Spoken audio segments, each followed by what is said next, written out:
ටානියා මං හරිනේ පුතා යුකි ඔයාලගේ ළමයිත් අපිත් එක්ක එකතු වෙයි පරිස්සමෙන් මට පොඩි ඇඟිලි සද්දයක් විතරයි දාන්න තියෙන්නේ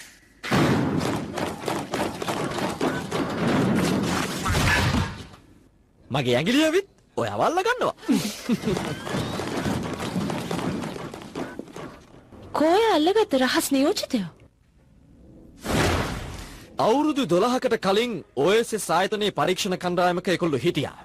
කෘත්‍රිම බුද්ධියක් නිර්මාණය කරන්නයි ඒගොල්ලෝ හැදුවේ. හරියටම රහසතුකාරයෙක්ගේ දැනුම සහිත බුද්ධියක්. හැබැයි මේ පරීක්ෂණය අතරමඟදී විනාශ වුණා. OSS එක ඒක නවත්තන්නේ නැත්තේ මොකක් හරි හේතුවක් හින්දා.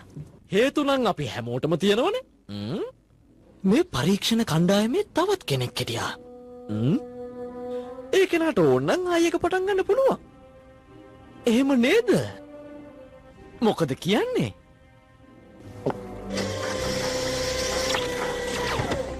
ෆිලික්ස්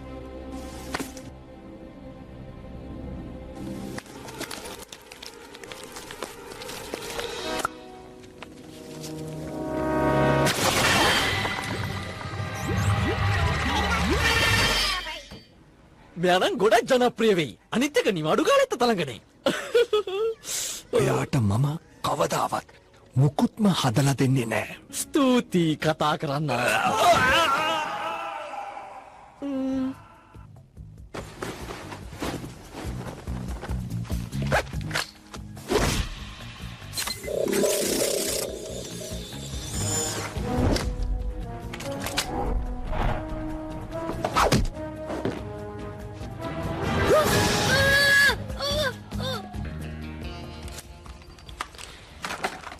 ඔත්තුකාරයෙක් වෙන්නේ කොහොමද? කත්‍රෝ නම් කවුද දන්නේ? හොඳ ඔත්තුකාරයෙක් තමන්ගේ ටෙස්ටිං 1 2 ඕක ළඟ වැඩි.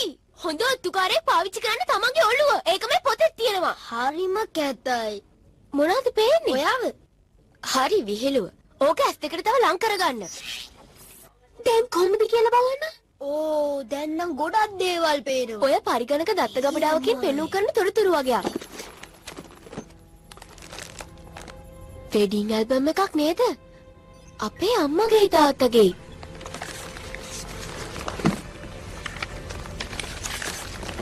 කලින් යාලට මේ ගැන කියන්න තිබ්බනේ. ඇත්තට? එතකොට වගේ මහලුකු යාළුවෝ ගැන තමයි තාත්තයි දන්නවද? ඒගොල්ලොත් එක්ක කරන දේවල් ගැන? එතකොට වා ඉස්කෝලේ කට් කරපු ඒවා. ඒවත් අම්මයි තාත්තයි දන්නවද? ඒක මගේ වැඩක්.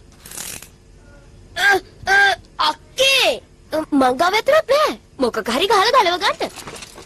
හොඳ ඔත්තුකාරයෙක් බය වෙන්නේ නෑ. ඔයාට නම් ඉතින් ඔත්තුකාරයෙක් වෙන්න බැරි වෙයි. දක්ෂ ඔත්තුකාරයෙක් හෝ කාර්යයක් තැනට සුදුසු විදිහට වැඩ කරනවා. තැනට සුදුසු. අන්න එකම තමයි අපිත් කරන්න ඕනේ. ඔයයි මමයි එකතු වෙලා මේක කරමු. මොනව කරන්නද? ෆීලික්ස් කියපු විදිහට OSS එක හොයාගමු. හොඳයි. එහෙනම් අපි යමු.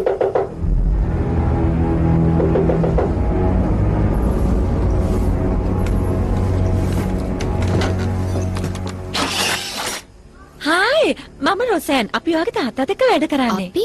ඇත්තනේ දැක්ක ගමන්ම කෙනෙකු විශ්වාස කරන්න බැහැනේ. පොඩි කාලේ දැක්කට පස්සේ දැනෙවි දැක්ක. ඇයි මාව මතක නෑ? කමක් නැහැ. මාගවත් යතරක් තියෙනවා. අපි හැමෝම එකම පැත්තේ. ඔයාලා බය වෙන්න එපා. ඔය වගේ බ්‍රේස්ලට් එකක් අම්මටත් තියෙනවා. OSS එකේ හැමෝටම තියෙනවා. ඒක නීතිය. ඔයාලා අපේ අම්මයි තාත්තයි එක්කද වැඩ කරන්නේ? ඔව්. හරි. දැන් මං කියන දේ ඔයාලා දෙන හොඳට අහගන්න. ඔයාගේ තාත්තා අද උදේ අතුරුදහන් වෙන්න කලින් එකම එක වචනය යාට කියා ගන්න ලැබුණේ. ඒක අකුරු පහක වචනයක්. F L O O P.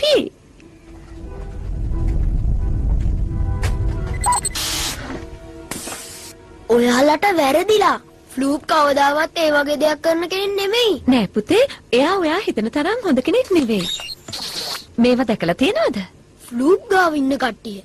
ඔය වගේ සෙල්ලම් බඩු මටත් තියෙනවා. මේ ජාන විකෘති කරන්න කලින් මේ මිනිසුන්ගේ සැබෑ ස්වරූපය.